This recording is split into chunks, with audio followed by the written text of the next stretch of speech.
untuk mengobati penyakit, dihubungkan dengan public policy yang ada. Jadi vaksin sebetulnya bisa diumpankan ke dalam konstruksi antara big data, public policy, dan habits. Nah, kita berupaya untuk memanfaatkan pikiran ini dalam upaya untuk membaca future shock. Itu kira-kira tema itu, future shock gitu. Jadi coba kita kasih kata kunci dulu ya supaya enak lihatnya. Jadi keadaan real, sebut aja today's politics dalam arti luas, seluruh pembicaraan dunia. Today's politics itu bisa dibaca oleh big data, dan dari pembacaan ini orang berupaya untuk melihat future shock.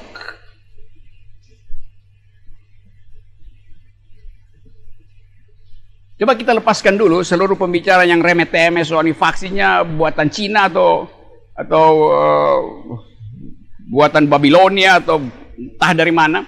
Tapi kita mau lihat bahkan kontroversi tentang vaksin sebetulnya bagian dari future shock.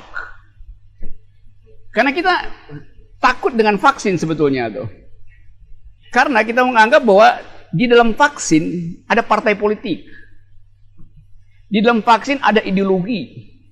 Di dalam vaksin ada upaya untuk menyeragamkan manusia tuh.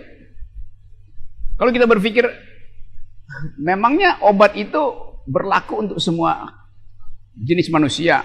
Manusia berkulit hitam pasti lain dengan manusia berkulit putih. Manusia berkulit hitam dengan gender laki-laki dan dengan gender perempuan tuh. Jadi vaksin sebetulnya adalah alat totaliter untuk menyatakan manusia itu homogen gitu.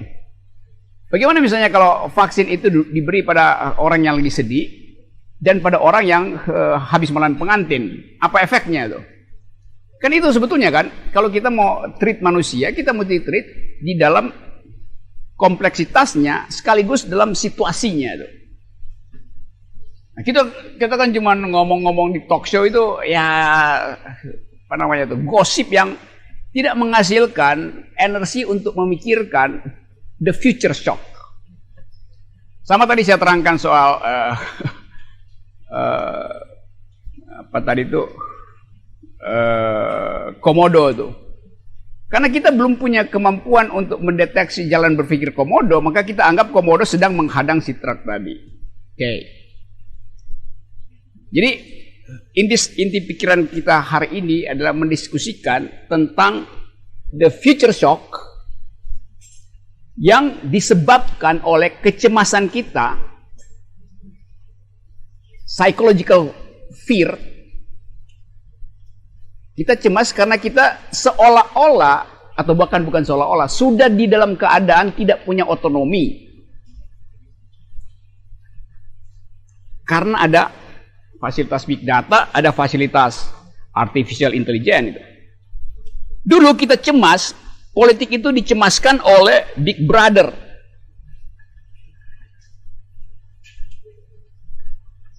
Yang dulu kita udah bahas tuh dalam novel 1984 dari George Orwell. Big Brother is watching you. Sekarang Big Data is watching you. Kita dicemaskan oleh Leviathan dari Thomas Hobbes.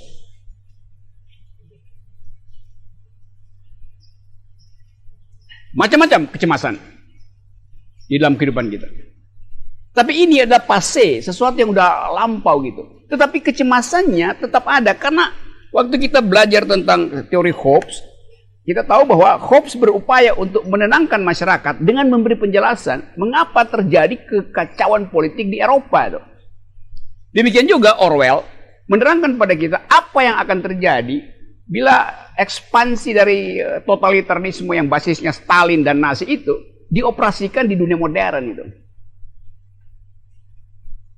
Itu intinya tuh. Sekarang bagian ini adalah bagian past tense. Ini udah past tense. Yang future kita masih meraba-raba. Nah, future ini bisa kita analisa dengan dua fasilitas. Fasilitas possibility, dan fasilitas probability. Yang possibility ini yang dioperasikan oleh para futurolog abad 18-19 itu, yang berupaya membaca dunia semacam apa itu. Di dalam bentuk novel, di dalam bentuk science fiction. Misalnya buku dari Wells, H.G. Wells,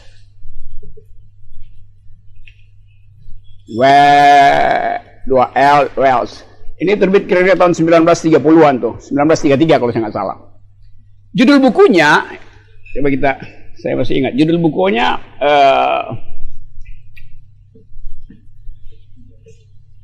The Shape of Things to Come.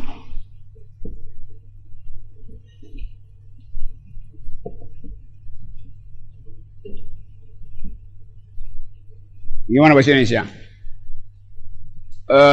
Keadaan dari hal-hal yang akan tiba itu. Jadi dia membayangkan dunia ini tahun 33 nih tulisnya tuh. Jadi dia bikin proyeksi bahwa dunia itu akan dihuni oleh kecerdasan lain. Tapi statusnya pada waktu itu adalah possibility. Sekarang yang diterangkan oleh Wells pada waktu itu bukan lagi possibility tapi probability itu. Bisa beda nih possibility dan probability. Sesuatu yang mungkin kalau dia bisa diukur dia jadi probable. Itu beda antara possible dan probable. Nah, itu pembuat undang-undang Omnibus Law nggak bisa beda antara posibilitas dan probabilitas itu. Begitu juga anggota DPR kadang-kala yang dia maksud posibilitas tapi dia enggak. Kita udah tahu. Ya kenapa dia sebut posibilitas itu? Sebut dia probability itu. Jadi probabilitas selalu bisa diukur. Nah, big data ini, kumpulan algoritma di sini sudah sampai pada probabilitas, bukan lagi pada posibilitas. Nah, yang jadi soal adalah status analisis probabilitas menggunakan big data belum bisa diaplikasikan sebagai peralatan untuk membuktikan kriminalitas. Karena hukum kita tertinggal dalam soal-soal itu. Jadi nanti dianggap narasi yang dibikin oleh narasi TV itu, yaitu keadaan, tetapi crime-nya tidak disebutkan di dalam KUHP. Yang bahkan KUHP kan lagi dibahas di DPR tuh. Terus nggak diselesaikan. Karena tiba-tiba ada kebutuhan untuk bikin undang-undang Omnibus Law gitu. Jadi bagi millennials, problemnya adalah bagaimana mempercepat penggunaan big data ini supaya future shock itu bisa diuji secara probabilitas. Nah, ini kepentingan dari millennials, bukan kepentingan dari the colonials. Colonials ya berupaya untuk merampok alam aja, merampok APBN tuh. Nah, saya ingin diskusikan itu dengan pikiran yang fresh dari Aesop dan Donna dan Prabu tuh. Nah, saya berhenti di sini dulu, saya kasih gambaran dulu apa yang ini menggelisahkan saya sebetulnya, karena saya sebetulnya ingin masih bisa melihat efek dari big data ini, penggunaan big data dengan bantuan artificial intelligence dengan ide of justice dalam 10 tahun ke depan. Saya mungkin 10 tahun